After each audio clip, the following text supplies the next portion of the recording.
Hello guys, welcome to my channel. मेरा नाम तरुण शर्मा है और मैं ये जीके की अरिहंत की जो किताब है उसकी समरी करवा रहा हूँ। उसका ये डे 8 है। आपको क्या करना है, 45 से 40 रुपए की किताब आती है अरिहंत की, मनोहर पांडे की, तो वो खरीद लेना। तो इसमें जो कि इम्पोर्टेंट है वो बताता हूँ, और जो प्रीवियस ईयर के पेपर में पूछे गए हैं, वो डीएसएसबी हो या एसएससी हो, तो उसमें मैं आपको बताता हूँ। ये आपके वाले आने वाले जो कि डीएसएसबी एग्जाम है, किसी भी एग्जाम है, उसमें बहुत हेल्पफुल रहेगी। तो इसको करने से पहले बाकी जो 7 मैंने वीडियो बना दिया, आप उसे भी देख लीजिएगा। आज इंडियन पॉलिटी का नेक्स्ट पार्ट है। बाकी ये सारे एग्जाम से जो मैंने क्लियर कर रखे हैं, वो काम तो ये आप देख सकते हैं। ये मेरे स्कोर कार्ड है, देख सकते हैं। इंग्लिश में मेरे 100 में से 95 मार्क्स है ये। और ये दास ग्रेड 4 का जो कि लास्ट टाइम एग्जाम हुआ था, उसमें मेरे मार्क्स है 161 और इसकी कट ऑफ गई थी 149, और तब वैकेंसी थी 200। ये मैं सिर्फ इसलिए बता रहा हूँ कि मैंने एग्जाम क्लियर किए हुए, इसलिए मैं आपको बता रहा हूँ, बस और कुछ नहीं। अब ये आ जाता है सुप्रीम कोर्ट। इसमें पेपर में क्या है, सीधे सीधे पूछेगा कि जो सुप्रीम कोर्ट है वो कब इस्टेब्लिश हुआ। तो 28 जनवरी 1950 से पीवाईक्यू बन चुका है। एग्जाम का भी अच्छी तरीके से याद करें ना। सैंक्शन जो स्ट्रेंथ है वो 34 है। और स्मॉल बेंच होती है जो 2 से 3 की होती है, जिसे डिवीजन बेंच बोलते हैं। और एक लार्ज बेंच होती है जो 5 या 5 से ज्यादा की होती है, मतलब जज बैठते हैं जिसमें 5 से ज्यादा जज बैठते हैं, उसे कॉन्स्टिट्यूशनल बेंच होते हैं, बेंच बोलते हैं। ये सिर्फ नॉलेज के लिए, पेपर में नहीं आएगा इसमें से, मैं पेपर का बता दिया। इसका टेन्योर क्या होता है, ये 65 साल तक होता है। ये पेपर का क्वेश्चन है, ये आपको पता होना चाहिए। इसकी क्वालिफिकेशन क्या होती है, ये जज होने चाहिए हाई कोर्ट के 5 साल तक, या फिर एडवोकेट होने चाहिए 10 साल तक, और डिस्टिंग्विश्ड जूरिस्ट होने चाहिए। अच्छा ज्ञान होना चाहिए इन्हें लॉ का। और मिनिमम एज इसमें किस, जो कॉन्स्टिट्यूशन में नहीं दी गई है, इसकी मिनिमम एज कितनी होनी चाहिए, तो ये मैंने बता दी। इसमें से याद कर लो।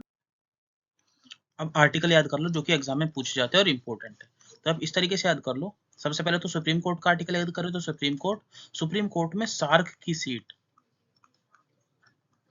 ओरिजिनल है। सार्क की सीट ओरिजिनल है, ऐसे याद कर लो। एस का मतलब सैलरी, ए का मतलब एडहोक जज। सुप्रीम कोर्ट का 124, ये 125, एडहोक का 126, एक्टिंग जज 127। ये याद कर लेना, पेपर में पूछ जाता है। ये रिटायर्ड जज से रिलेटेड है, 128। सी का मतलब कोर्ट ऑफ रिकॉर्ड, ये पेपर में पूछा जा चुका है, 129। इसमें स्टार बुला है ना 5, एक तो ये और एक 125 124 वाला, ये इंपॉर्टेंट है। और सीट मतलब जो सुप्रीम कोर्ट की सीट है वो दिल्ली में रहेगी, ये उससे रिलेटेड जो है वो 130 है। ओरिजिनल मतलब ओरिजिनल ज्यूरिसडिक्शन सुप्रीम कोर्ट का उस वो है 131। ये वाले पे भी स्टार बना देते, 5 ही पेपर में पूछा जाएगा और पूछ जाता है। तो इंपॉर्टेंट है, ये बता दिया इस तरीके से। कैसे, सुप्रीम कोर्ट का याद कर लो कि इसके अंदर सार्क की सीट जो है वो ओरिजिनल है। सार्क का मतलब जो मछली होती है, कैसे भी याद कर लो, बस याद करने का तरीका। अब आता है इंडिपेंडेंस ऑफ जजेस। तो जैसे मैं बता, आर्टिकल 125 में क्या है, सैलरी। तो इसकी जो सैलरी है कंसोलिडेटेड फंड ऑफ इंडिया से जाती है। ये बस इंपॉर्टेंट याद करें ना, इसमें कंसोलिडेटेड फंड ऑफ इंडिया से इसकी जो सैलरी है जाती है, इतना इंपॉर्टेंट नहीं है। रिमूवेबल ऑफ द जजेस, किस बेसिस पे इसका रिमूव होता है, मिसबिहेवियर या इनकैपेसिटेट। तो किस तरीके से होता है इसका, जो हाउस ऑफ पार्लियामेंट है, जो टोटल मेंबरशिप है उसका 2/3 मेंबर प्रेजेंट एंड वोटिंग। ये इंपॉर्टेंट है, ये याद कर लेना। और पहला जज जिसके अगेंस्ट जो है प्रोसीडिंग हुई थी इम्पीचमेंट की, वो था वी रामास्वामी।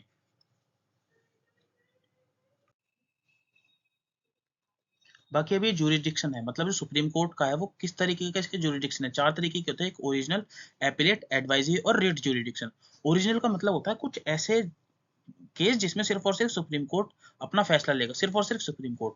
अपील का मतलब होता है पहले नीचे वाले जो डिस्ट्रिक्ट कोर्ट हो गए, फिर हाई कोर्ट हो गए, फिर अपील के थ्रू सुप्रीम कोर्ट के पास जाएंगे। एडवाइजरी मतलब सुप्रीम कोर्ट एडवाइजर की तरह काम करेगा प्रेसिडेंट को। और रिट ज्यूरिडिक्शन, ये तो मैंने फंडामेंटल राइट्स के टाइम पे आपको मैंने बता ही दिया था। ओरिजिनल ज्यूरिडिक्शन क्या है, मतलब सिर्फ और सिर्फ सुप्रीम कोर्ट फैसला देगा। तो वो 3 केस है। पहला डिस्प्यूट होगा जब सेंटर और स्टेट के बीच में होगा। तीसरा सेंटर और बहुत सारे स्टेट के बीच में होगा या फिर स्टेट या स्टेट के बीच में होगा, तब सुप्रीम कोर्ट ही फैसला सुना सकता है। और ये ओरिजिनल 2 और मोर के स्टेट के बीच में जब भी फैसला देना होगा वो ओरिजिनल ज्यूरिसडिक्शन में आएगा। ओरिजिनल ज्यूरिसडिक्शन का आर्टिकल 131 है, ये इंपॉर्टेंट है, याद कर लेना। ये एपेलेट ज्यूरिसडिक्शन ये पढ़ लेना, बेसिक है। अब ये पहला चीफ जस्टिस ऑफ इंडिया कौन था? एच.जे. कानी, ये बहुत इंपॉर्टेंट है, पेपर में छपेगा सीधे सीधे। शॉर्टेस्ट टेन्योर किनका था? के.एन. सिंह जी का था। लॉन्गेस्ट टेन्योर किनका था? वाई.वी. चंद्रचूड़ का था। अब जो ये सीजीआई है उनका नाम क्या है और वो कौन से नंबर के? उनका नाम है डी.वाई. चंद्रचूड़ और वो 50वें नंबर के, ये पता होना चाहिए आपको। पहली जो वुमेन जज थी सुप्रीम कोर्ट की वो कौन थी? फातिमा बीवी। ये पेपर का क्वेश्चन है, पीवाईक्यू है, तो अच्छी तरीके से याद कर लेना। सेकंड वुमेन जज ये अभी तक पेपर में पूछा नहीं गया, ज्ञान सुधा मूसा पेपर में अभी तक नहीं आया। अब आ जाता है एडवाइजरी ज्यूरिडिक्शन, जो मैंने अभी बताया एडवाइस काम करेगा। रेफर टू द प्रोसेस, जहां प्रेसिडेंट एडवाइस मांगे किससे? लीगल मैटर्स पे, तो उसका आर्टिकल है 143 143। ये तो आपको याद हो ही जाना चाहिए, आर्टिकल एडवाइस जब मांगते रहते हैं। और कोर्ट ऑफ रिकॉर्ड 129, ये मैंने अभी बताया, याद होना चाहिए आपको, ये पढ़ लेना, बेसिक है।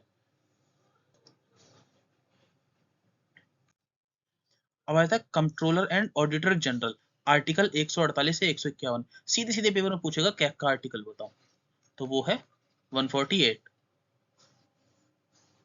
ये पेपर का क्वेश्चन है पीवाईक्यू, तो आपको अगर नहीं याद तो कॉम्पिटिशन से तुम बाहर हो, ये याद कर लेना। और प्रेजेंट में कैग कौन है ये बता देना, जिसका सही होगा मैं उसे पिन कर दूंगा। पता होना चाहिए आपको, पेपर में पूछा जाएगा कैग, मतलब ये इंपॉर्टेंट है, आपको पता ही होना चाहिए। तो जो अपॉइंटमेंट है ये 148 में दी गई है, बहुत बेसिक क्वेश्चन है। ये क्या करता है? ये ऑडिट करता है रिसीट यूनियन और स्टेट की, ये याद रख लेना, स्टेट और यूनियन दोनों की करता है, ये पेपर का क्वेश्चन है। बाकी ये बेसिक क्वेश्चन है, पढ़ लेना। जो कैग है अपनी रिपोर्ट किसको सबमिट करता है? प्रेसिडेंट को करता है, प्रेसिडेंट फिर उसके बाद पार्लियामेंट में देता है। कैग जो है Indian audit and account service का हेड होता है, ये बहुत बेसिक चीज है। कैग का ऑफिस 1860 में, ये अभी तक टाइम याद करने की जरूरत है, पेपर में पूछा नहीं गया है। ये अभी तक जितनी भी चीज थी बेसिक थी, सिर्फ और सिर्फ इसमें आप 148 आर्टिकल याद कर लो, बात खत्म। दूसरा इसमें क्या याद करना है, जो कैग का जो टाइम पीरियड होता है वो होता है 6 साल, या तो 6 साल हो जाए उसका तब हट जाता है, या फिर 65 वर्ष। ठीक है। दूसरा जो कैग है, क्या ये दोबारा अपॉइंटमेंट हो सकता है सेंट्रल गवर्नमेंट पे? तो वो उसका आंसर है नहीं, नहीं हो सकता। मतलब कैग जो है कंट्रोलर ऑडिटर जनरल, इसको दोबारा जॉब नहीं मिलेगी सरकार के अंदर।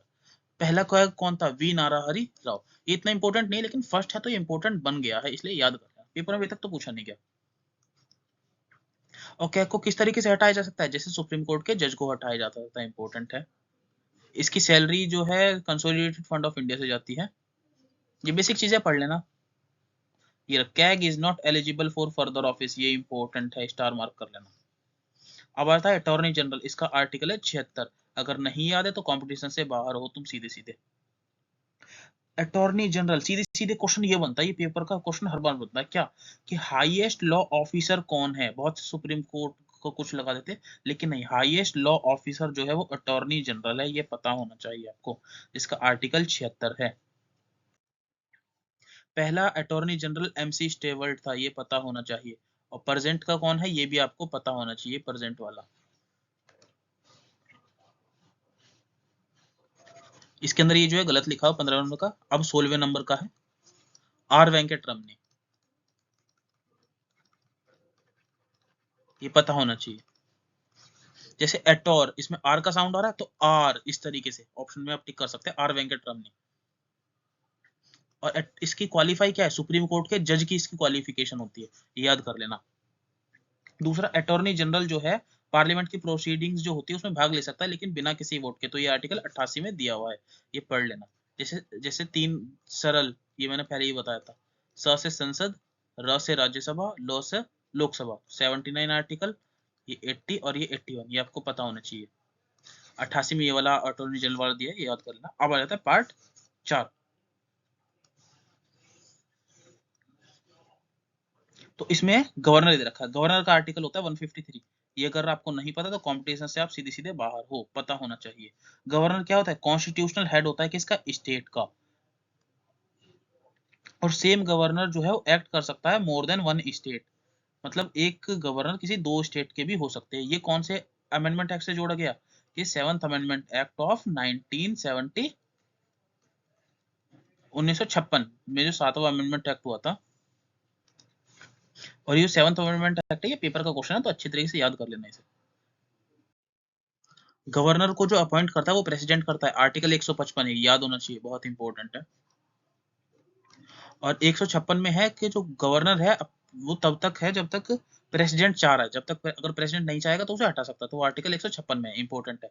आर्टिकल 161 नहीं पता तो कॉम्पिटिशन से बाहर हो, मतलब ये क्या कर सकता है, ये जो जो कैदी होती है उनकी जो सजा है एक तरीके से उन्हें माफ कर सकता है, लेकिन जो फांसी की सजा है वो प्रेसिडेंट ही माफ कर सकता है, वो गवर्नर नहीं कर सकता। और उसको प्रेसिडेंट जो माफ करता है उसका आर्टिकल है 72, आर्टिकल 163, ये इंपॉर्टेंट है। प्रेसिडेंट के पास कुछ डिस्क्रिशनरी पावर है, मतलब अपनी मनमर्जी के मुताबिक भी काम कर सकता है, जो कि प्रेसिडेंट के पास भी नहीं है।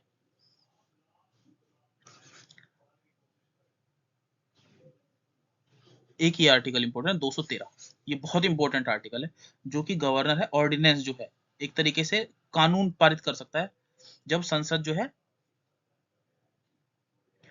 प्रेसिडेंट के टाइम पे संसद और गवर्नर के टाइम पे जब ये लेजिस्लेचर नहीं होती है, अपने कार्यकाल में नहीं होती, तब 213। और प्रेसिडेंट का क्या होता है? प्रेसिडेंट का होता है 1 2 3, कानून बना सकते हैं उस टाइम पे प्रेसिडेंट का 1 2 3 और गवर्नर का 2 1 3।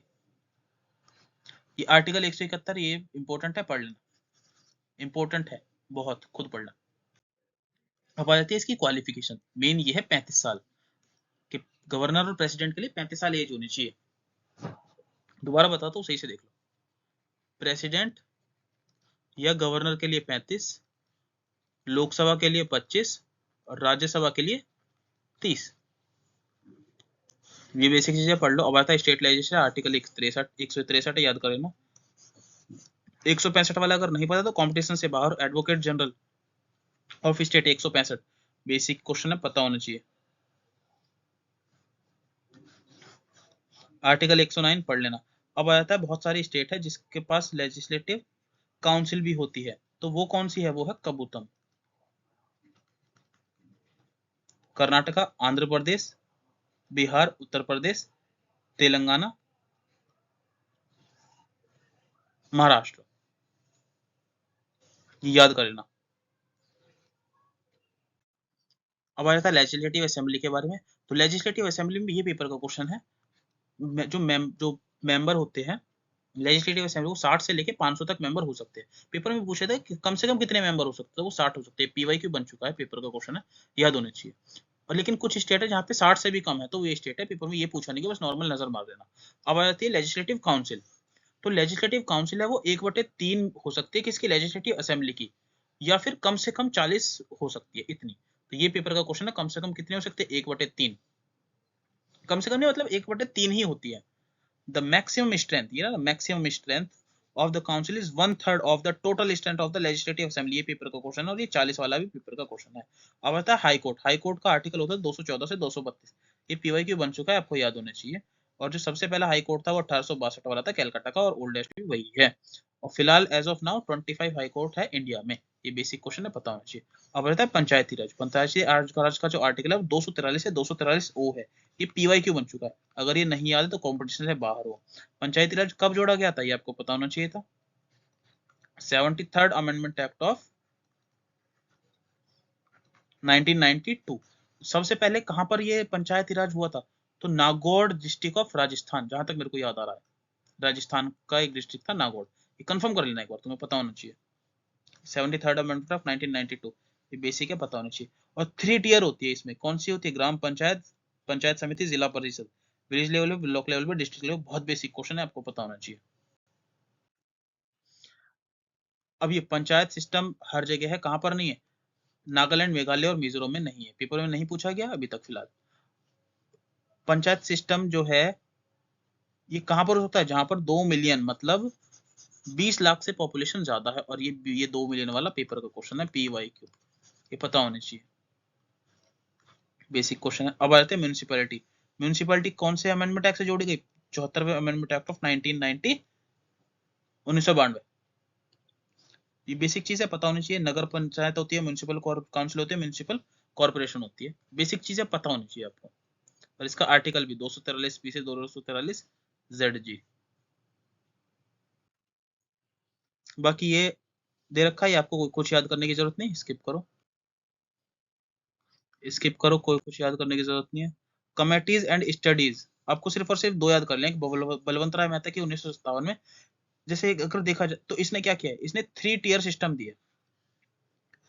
और एक अशोक मेहता दो दो नाम है, मतलब इसने जो 2 टियर है उसकी पंचायत बोली थी कि 2 टियर होने चाहिए। 3 टियर वाले बलवंत राय, बस ये आप याद कर लेना और कुछ बात याद करना। और जो पहली म्यूनिसिपल कॉर्पोरेशन है वो मद्रास में हुई थी 1688 में। ये याद करने की जरूरत नहीं, बहुत बेसिक क्वेश्चन है, बस याद करना ही मत, बस मद्रास वाला थोड़ा सा याद कर लेना, बस पढ़ लेना। ये 1 मिलियन वाला पेपर का क्वेश्चन है। म्यूनिसिपल कॉर्पोरेशन कहां पर हो सकती है, जहां 1 मिलियन से ज्यादा हो। और म्यूनिसिपल काउंसिल में ये पढ़ लेना। अब रहता है part 9, relation between union and state. Inter state council वाला तुम्हें याद होना चाहिए, आर्टिकल 263, बस ये याद कर लेना, आर्टिकल 263 होता है। अब आता है पार्ट 12 में क्या है, फाइनेंस, प्रॉपर्टी, कॉन्ट्रैक्ट और सूट। आपको 2 आर्टिकल याद होने चाहिए, 266 और 267। 246 में होता है कंसोलिडेटेड फंड ऑफ इंडिया, ये जो पैसा सारा का सारा यूज होता है गवर्नमेंट का, ये यहाँ पर होता है। और कंटिजेंसी फंड ऑफ इंडिया, ये चीज ये याद होनी चाहिए आपको। अब आता है पार्ट 14 में होती है services under union and states. Article 312, ये पेपर का क्वेश्चन है, नहीं या तो कंपटीशन से बाहर हो। ऑल इंडिया सर्विसेज 315, किसका आर्टिकल, पब्लिक सर्विस कमीशन का, यूपीएससी का आर्टिकल है 315। और स्टैब्लिश कब हुई थी यूपीएससी, 1926 में स्टैब्लिश हुई थी। किसकी रिकमेंडेशन पे, ली कमीशन की रिकमेंडेशन पे। इसका कार्यकाल कितना होता है, 6 साल होता है या फिर 65 वर्ष तक। और क्या ये दोबारा एलिजिबल होते हैं, तो नहीं, ये दोबारा एलिजिबल नहीं होते जॉब के लिए।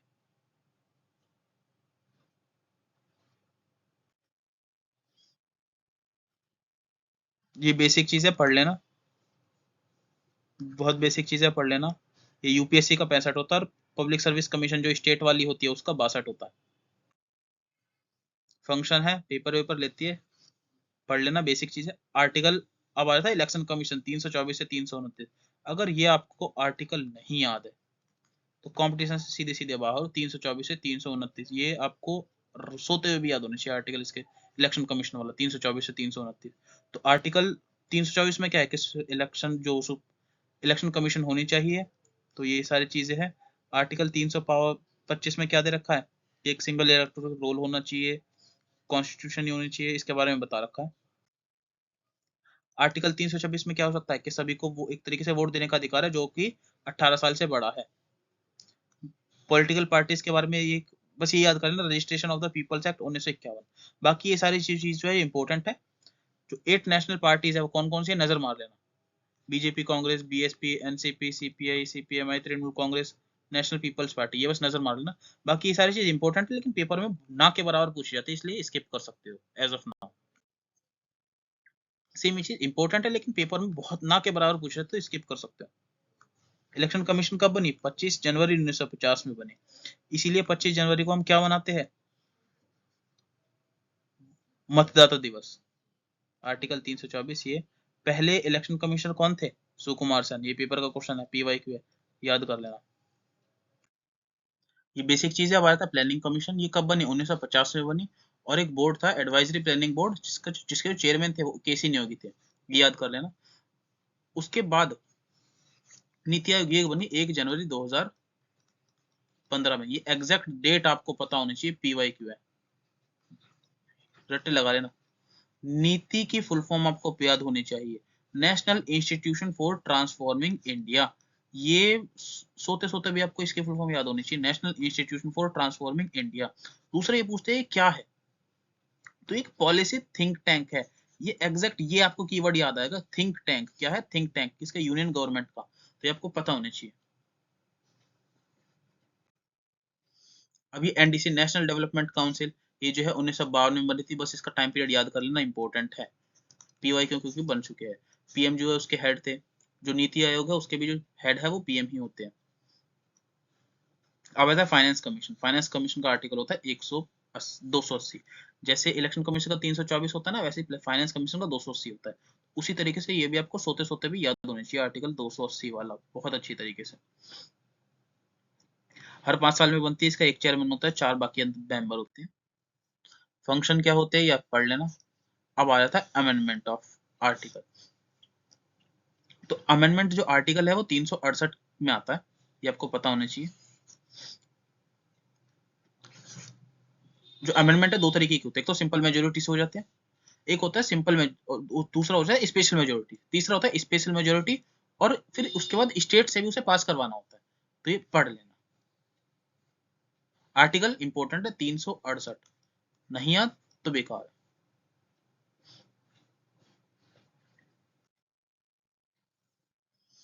और एक ये इंपॉर्टेंट केस है केशवानंद भारती केस, जो कि 1973 में हुआ था। इसमें ये बोला गया था कि हम कुछ भी अमेंड कर सकते हैं, हर चीज अमेंड कर सकते हैं, लेकिन बेसिक स्ट्रक्चर जो है, बेसिक स्ट्रक्चर ये नहीं खत्म होना चाहिए कॉन्स्टिट्यूशन का, बात खत्म। तो ये इंपॉर्टेंट है केशवानंद भारती केस 1973। ये बेसिक चीजें पढ़ने की जरूरत भी नहीं है, सिर्फ नजर मार के छोड़ दो। सेम बस नॉर्मल पढ़ लो। अब आ जाता है पार्ट्स ऑफ कॉन्स्टिट्यूशन। कॉन्स्टिट्यूशन संविधान के कितने भाग है, तो 25 है। तो इंपॉर्टेंट जो है वो मैं आपको सारे बताऊंगा और आपको याद करना है जो मैंने बता दिया। तो पहला है यूनियन एंड इट्स टेरिटरी।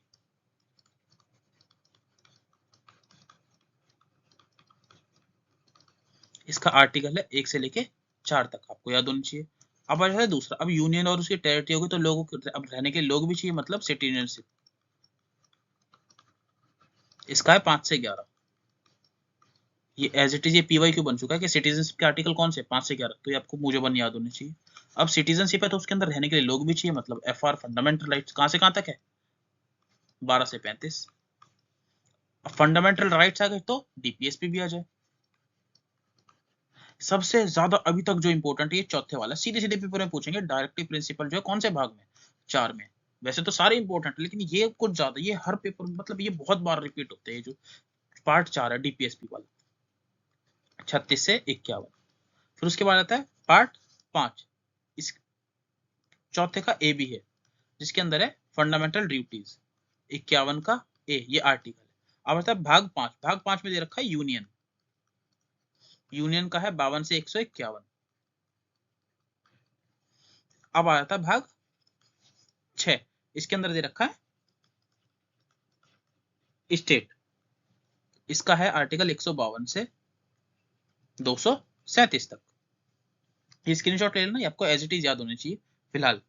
इसके अंदर इंपॉर्टेंट डीपीएसपी वाला है, फंडामेंटल राइट्स वाला है, सिटीजनशिप वाला है, ये 3 बहुत ज्यादा इंपॉर्टेंट है। अब आ जाता है भाग 7। इसको रिपील कर दिया गया था। कौन से अमेंडमेंट एक्ट से, 7th अमेंडमेंट एक्ट ऑफ 1956।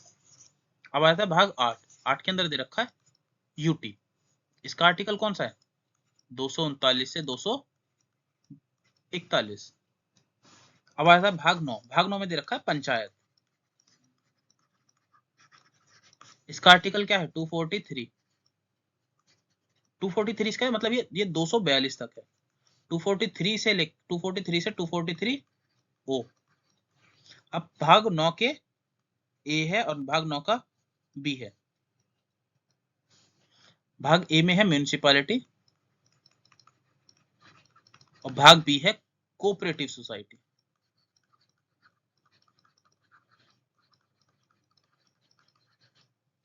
और ये जो है भाग बी 97th अमेंडमेंट एक्ट से जोड़ा गया था, ये याद होना चाहिए, इंपॉर्टेंट है। और एक है आप, बाकी और भी सारे हैं, बहुत सारे हैं। अभी फिलहाल जो इंपॉर्टेंट है ये मैं पूरे भी आपको करा दूंगा बढ़िया तरीके से, लेकिन फिलहाल अभी जो इंपॉर्टेंट है वो मैं बता देता हूँ आपको। एक 17 वाला है, 17 वाले में है लैंग्वेज। एक 18 है, 18 वाले में है 18 वाले में इमरजेंसी दे रखी है।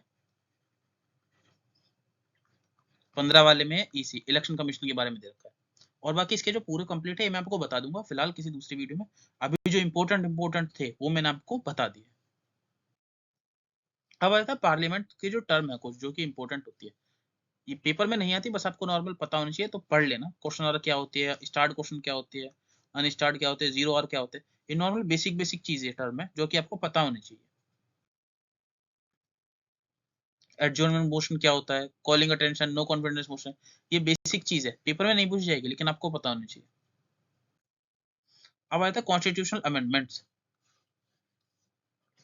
तो सबसे पहले तो ये फर्स्ट अमेंडमेंट एक्ट ऑफ 1951, ये पीवाईक्यू है, और अगर आपको ये नहीं पता तो कंपटीशन से बाहर हो, तुम पेपर ही देने मत जाओ अगर आपको ये नहीं पता तो नहीं पता तो अब याद कर लेना, पेपर दे ऐसा बताओ कि पेपर छोड़ दो, याद कर लेना आप।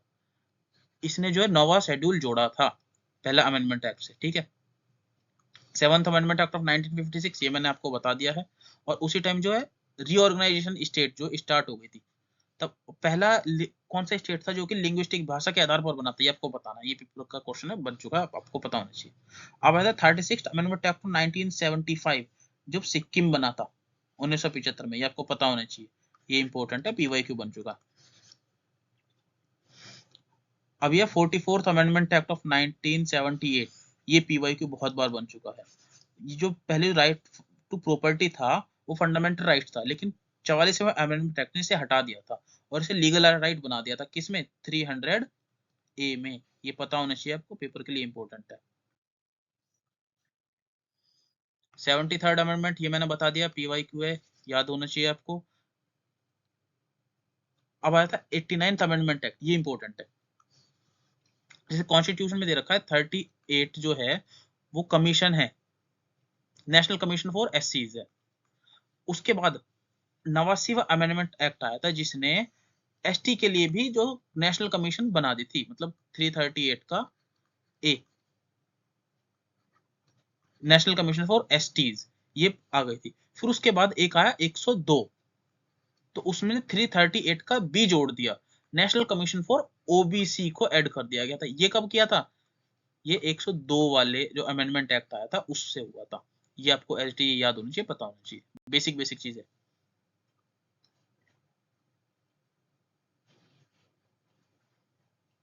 जो मैं बता रहा हूँ सिर्फ वही बहुत इंपॉर्टेंट है, याद कर लेना, बाकी में नजर मार लेना।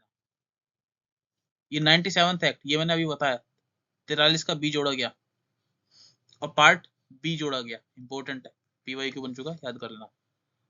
अब आता है 99th अमेंडमेंट एक्ट। इसने जो है एक तरीके से अपॉइंटमेंट ऑफ जजेस उसका एक कॉलेजियम बनाया था, लेकिन इसे सुप्रीम कोर्ट ने जो है नल एंड वॉइड कर दिया गया था, ये इंपॉर्टेंट है, पढ़ लेना। एक 100 वाला भी इंपॉर्टेंट है बहुत, पीवाईक्यू बन चुके हैं इस पे भी। इसमें कुछ जमीन जो है वो बांग्लादेश को दी थी और कुछ वापस ली थी, तो उससे रिलेटेड है। अब आता है 101 अमेंडमेंट, ये तो बहुत इंपॉर्टेंट है। 101 किससे रिलेटेड है, जीएसटी से रिलेटेड है। अब आता है 102 national commission for backward classes, OBC वाला मैंने वो ओबीसी वाला नहीं था, वो बैकवर्ड क्लासेस का था, बैकवर्ड क्लासेस का था, तो उसको करेक्ट कर लीजिएगा, ओबीसी वाले तो बैकवर्ड क्लासेस का था। अब आया था 103, 103 तीन का मतलब 3 वर्ड, मतलब ईडब्ल्यूएस को 10% रिजर्वेशन जो है 103 वाले में मिला था, ये इंपॉर्टेंट है बहुत, याद कर लेना। बाकी अभी जो और भी जो इंपॉर्टेंट है वो मैं आपको बता दूंगा, फिलहाल जो किस किताब के अंदर इंपॉर्टेंट है वो मैंने आपको बता दिए। जो भी मैंने आप बताया उसका अच्छे से आप रिवीजन करिएगा, और जो पुरानी क्लास है उनका भी टाइम टू टाइम रिवीजन करते रहना। तो बाकी कोई भी डाउट हो आपका टेलीग्राम चैनल जो है उसे ज्वाइन कर लीजिएगा, और एक टेलीग्राम ग्रुप भी है उसको भी ज्वाइन कर लीजिएगा, आपके जो डाउट है उसे पूछने के लिए। तो अच्छे से पढ़ते रहिए, ऑल द बेस्ट।